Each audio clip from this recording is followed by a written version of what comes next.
Hello everyone, welcome to a brand new episode of Spoilers, Recap, and Results. I am your host, PCJ, the Pop Culture Junkie. We have just ended watching our viewing experience of WWE's The Horror Show at Extreme Rules. They gave it a different name, and they lived up to it because, man, was this a horrible show.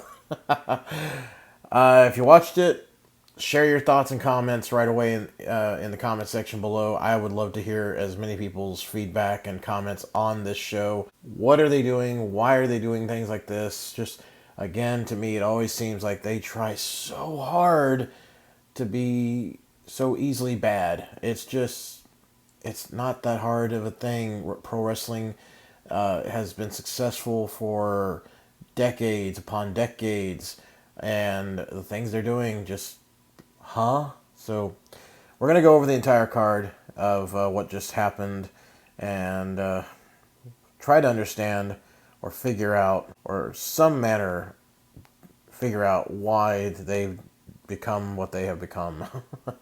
If we kick off with the kickoff, we have Renee Young, JBL, and Booker T. They're on Zoom or Skype, just sharing their thoughts on what's going to happen tonight on the show.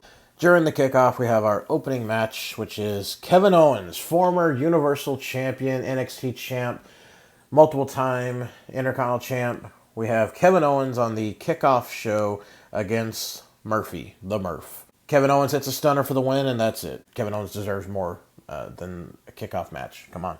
So from there, we go to the opening video of the show, which was a spooky compilation. It has spooky music playing as we cut to close-ups of various male and female superstars, along with shots of scary elements, like the haunted woods and haunted houses and scary figures walking around.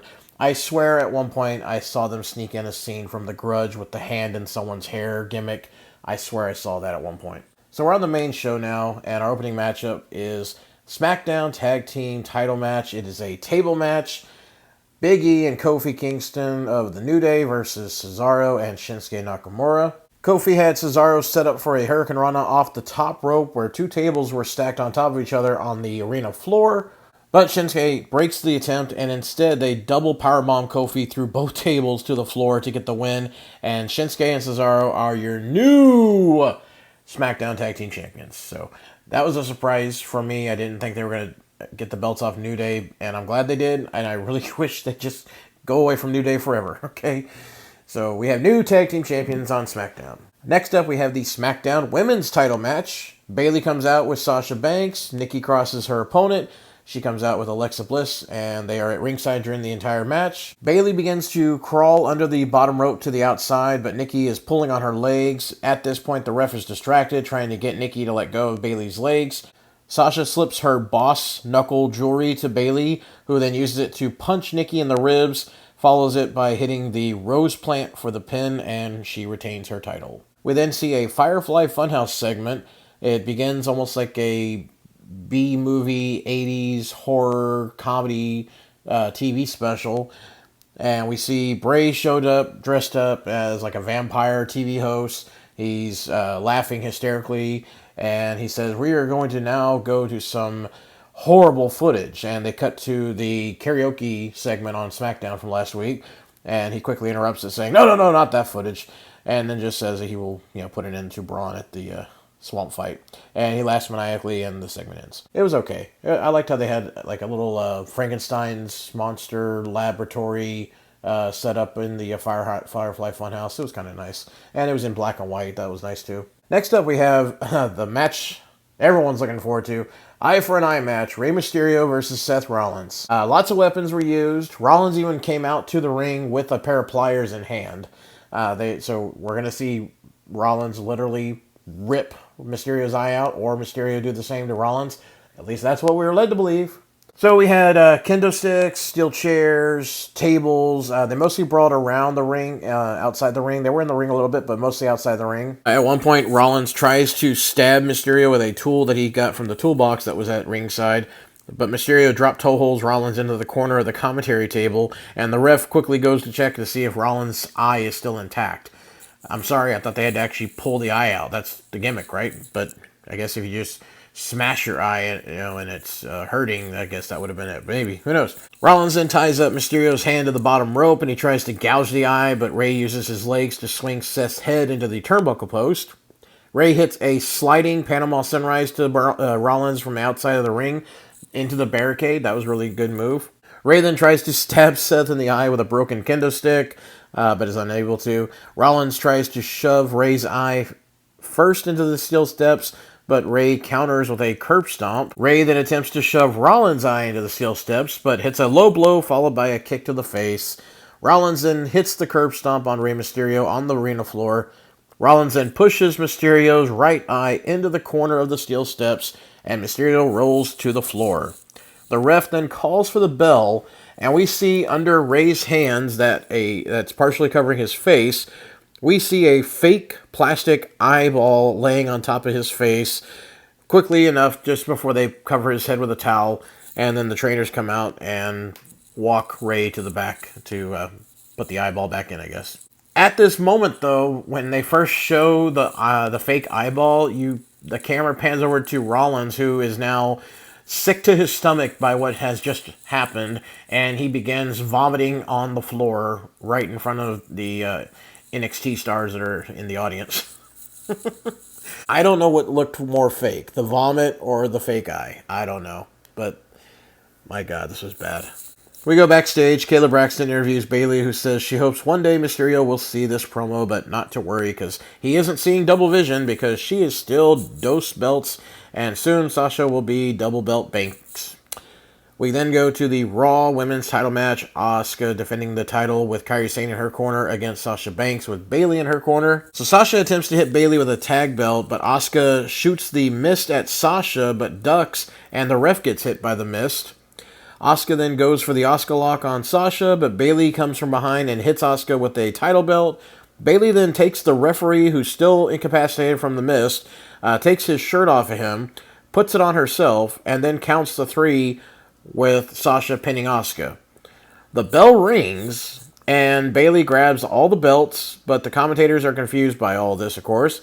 And yet Bayley and Sasha stand at the top of the ramp, holding their tag belts, and each of them holding the Raw and SmackDown women's title belts. And then they go off backstage. No explanation further. Even the commentators were going, can Bayley do this? It's like, no, she can't. She's not a referee. She wasn't the referee assigned to this. Why didn't they have another ref come out at some point and grab the belt from her going, you're not the official, you weren't in this. No title change, nothing. But Asuka's left looking confused and upset because she's like, hey, my title, what's going on? But yeah, so we're going to get some further explanation, I guess, maybe tomorrow on Raw. We'll see. Next up, we have the WWE title match, Drew McIntyre versus Dolph Ziggler.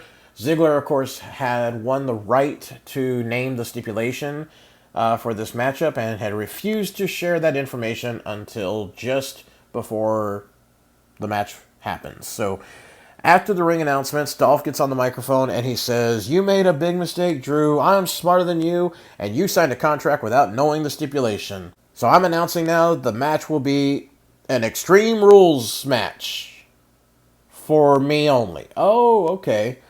Therefore, Drew is allowed to use all the weapons and everything, but Dolph is allowed to do anything.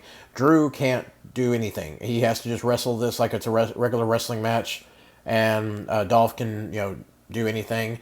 But then he also says, if you are counted out or disqualified, you also lose the title. So Drew has to win by pinfall submission. He can't be counted out. He can't purposely get himself DQ'd. And if he uses any weapons, whatnot, of course, he'll be disqualified. But Dolph can do whatever he wants. He can be outside the ring as long as he wants, etc. So then we get to the match. Match happens, and mostly we got a lot of chairs. We got tables involved. At one point, Drew is laying across the table on the outside of the ring. Dolph dropped a flying elbow drop from the top rope to the outside. That was a nice elbow drop. We get back in the ring, and we see Dolph Ziggler hits a Famouser, a zigzag, a rock bottom on a steel chair, and Drew kicks out with very little trouble. Dolph goes to the corner to set up for some sweet chin music, and Drew McIntyre does a kick flip up and runs right into hitting a Claymore on Dolph. Pinfall, 1, 2, 3. Drew is still your champion. Just, I mean, okay. I guess they don't have much to work with in competitors against Drew. Okay, they're really going to finally push Dolph, but it's like every time when AJ won the title, they had Dolph as his opponent, and just Dolph is just never going to be the main guy.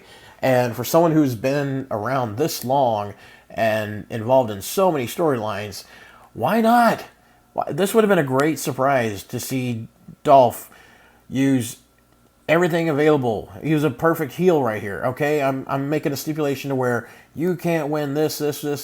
I've got everything going for me.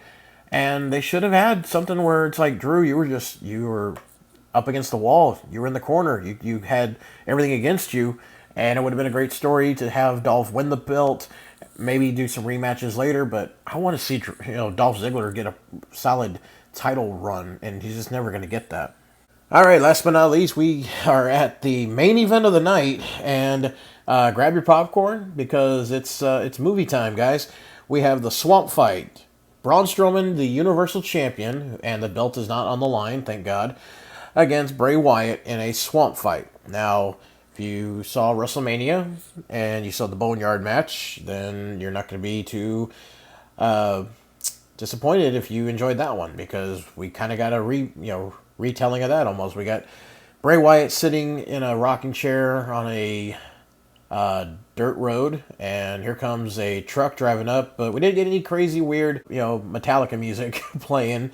We just had a truck show up, and it's Braun, and he approaches Bray, walks up to him, tells Bray, "I'm home," and then the screen goes blank, like black, and when it comes back, Bray is not in the rocking chair anymore. He's a sign on the tree nearby saying something, and he grabs the rocking chair, throws it against the sign, and smashes it.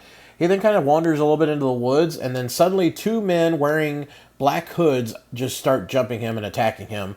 And it took me less than a second to realize, oh, this is supposed to be Luke Harper and Eric Rowan, but Eric Rowan is no longer with the company, and neither is Luke Harper, because Luke Harper is in AEW as Brody Lee now. So they just got two guys to wear outfits similar to them, because one guy was wearing a janitor jumpsuit, kind of like what Eric Rowan would wear, and the other one was wearing a white tank top and jeans, just like Luke Harper. So Braun easily beats up these guys, but then is hit from behind by a shovel, and he lands on the ground. He turns around, looks up, and we see Braun Strowman standing there wearing the sheep mask, and he takes it off, looks down at Braun, so Braun's looking at Braun, and the one standing hits him one more time with the shovel, and the screen goes dark again.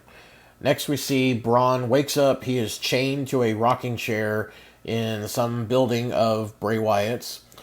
Bray comes in with the Bray Wyatt theme song playing, and he begins taunting Braun, and Braun says he's going to send him to hell. And then we see a mysterious person covered in a shroud of some sort, carrying a gigantic snake.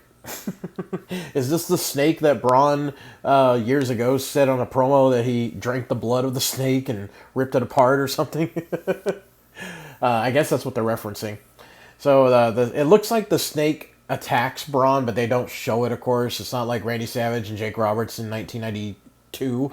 But the snake is made to look like it attacks Braun, and then the screen goes dark. Next thing we see, Braun is fine. He's kneeling next to a campfire, like washing his face off, like, all right, got bit by a deadly poisonous snake, but whew, I'm good. So then fake Harper and Rowan show up and attack Braun some more. Fake Rowan gets his hood knocked off, and he gets smacked in the face with a broken shovel, I believe. And as he's laying on the ground near the campfire, suddenly the campfire just engulfs his entire body, and he's engulfed in flames. I just couldn't stop laughing. So he gets up and just starts running hysterically. I mean, you just needed the Scooby-Doo music in the background for real. So that's the end of fake Harper and Rowan. Next, we hear a woman's voice in the background, and Braun turns around and he looks towards a pier. And we see what looks like the shape of a woman wearing a lacy shroud. Black shroud covers her entire face and body. You can't really distinguish who it is yet. And you hear a voice just saying, Braun, come with me. We could be together. Come on, don't you want all this ghost woman stuff? And then the face is revealed to be Alexa Bliss. And it's Alexa Bliss saying, come on, Braun, I know how much you always wanted me. And we see flashbacks to Mixed Match Challenge from 3 years ago when they were a tag team of Braun and Alexa Bliss. But Braun is hypnotized by this and is just like, oh yeah, I want to get some of, Little Miss Bliss. So starts walking towards the woman that resembles Alexa Bliss, but suddenly Bray Wyatt appears, and it's really him that is, in disguise. So, we're really seeing the magic that Bray Wyatt used to have back in the day, and it's coming back now. So he attacks Braun, and they fight. They ended up in a boat, I believe, and then Braun throws Bray into a boat, and the boat goes off on its own into the water. And then the boat begins to turn around and come back for some reason. And then Braun and Bray fight in the swamp water finally. We finally get into the actual swamp water. It looks like Bray is trying to drown Braun, I believe. Or Braun's trying to... I don't know. I'm at a loss so far. If you're still with me, thank you for listening. Because, wow. This was just crazy. Okay, so they fight in the swamp water. Bray does try to drown Braun, but is unsuccessful. Bray then beats Braun with an axe handle multiple times, but Braun just stands right up. He kicks Bray off of the pier into the water. The water is all calm. You're wondering, oh no, is the killer still out there? They really tried to play up like this was a 1985 Jason movie or something, but Braun looks down into the water, and he says to himself, it's over. But we know it's not over. Come on. Have you seen any horror movie? You've seen them all, right? Next thing you know, Bray jumps out of the water. He grabs Braun with the mandible claw and pulls Braun back under the water with him. We don't see anything for a minute, and then Bray jumps out trying to escape the water, but he is pulled straight back down. The water then begins to turn red and boil, and the Fiend appears. We get a close-up of the Fiend's face with some digital effects surrounding his head. And then the screen completely goes dark again. And we hear the Fiend say, let me in. And we wrap it up. And that's it. The show is over. The match is over. So Braun and Bray are dead. Okay, they both drowned. We don't have a Universal Champion. So I guess tomorrow on Raw we'll get a announcement for... or I guess SmackDown. Yeah, we gotta wait for SmackDown. We'll get an announcement for a tournament to declare the new vacant champion, right?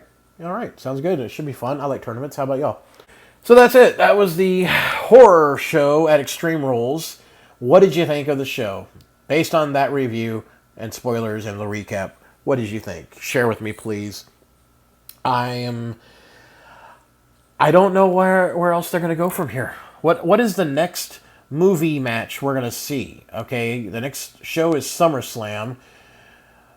Okay, we're going to see something to do with a beach. Right? We're going to see some kind of beach brawl. I mean, hey, why not just put a ring on the beach and do Beach Blast 92 like WCW or whatever that year was that we saw. Or no, it was like 94 or 95 that we had Ric Flair against Hogan on the beach, and then they had people from Baywatch involved. I mean, oh my God. We're going back to this? Like, come on. So, I mean, the show itself... If it hadn't been for the stupid eye for eye, the Bailey referee stuff, and the swamp fight, the rest of the show was decent. I enjoyed the wrestling. Cesaro and Shinsuke winning the tag belts was awesome. It was a great ending. Double powerbomb through the tables from the top rope. Awesome. You had Dolph and Drew doing decent wrestling match. But I would rather see Dolph win the belt for once and have a title run as a heel. I like seeing heels... that are good as champs, and a babyface that's good chase the belt. It's all in the chase, but we're stuck with a goofy Drew McIntyre as a champion. He was a pretty badass character before he became champion, and now they've kind of did the same thing they do with a lot of them, where they water him down. But whatever. I don't know what's going to happen with Asuka and Sasha with the women's title on Raw. So we'll see. Maybe they just do a thing where they say, okay, the title is being held up, and we'll do a ladder match at SummerSlam or something. They've done that before, like Savio Vega versus Goldust for the IC title on Raw. They held it up for a week and had a rematch, or things like that have happened before, just to drag out the story more, and that's fine. But other than that, I mean, the horror show. It screamed it was going to be bad. Oh, speaking of screaming, did I not mention every time we saw them put up one of the versus cards in the show, and they'd say, "Oh, coming up, Bray Wyatt versus Braun Strowman," you would hear a horror scream, like "ah!" A woman. I can't do the voice, sorry, but it'd be "ah!" Something like that. It happened every time. Right before they'd go into a video package to promote whatever next match was going to happen, you had to hear that scream every time. All right, everybody. Well, thanks as always for listening. I hope you enjoyed this. I hope you'll check out my next video. And make sure you follow me on Twitter, Pop Culture Junk 2. I'm always live tweeting during every WWE pay-per-view / network special, whatever they call it nowadays, of course, because we really don't have pay-per-views. I mean, we technically don't really have pay-per-view matches anyways, because we're having them in empty arenas with employees watching. That's all we can do right now, but it is what it is. We live in a strange time, and we just got to work with what we can get right now, because there's not a whole lot other entertainment happening in the moment. So, all right, guys and gals, thanks as always for watching and listening. I will talk to you later. This is your friend and host, PCJ, the Pop Culture Junkie, signing out.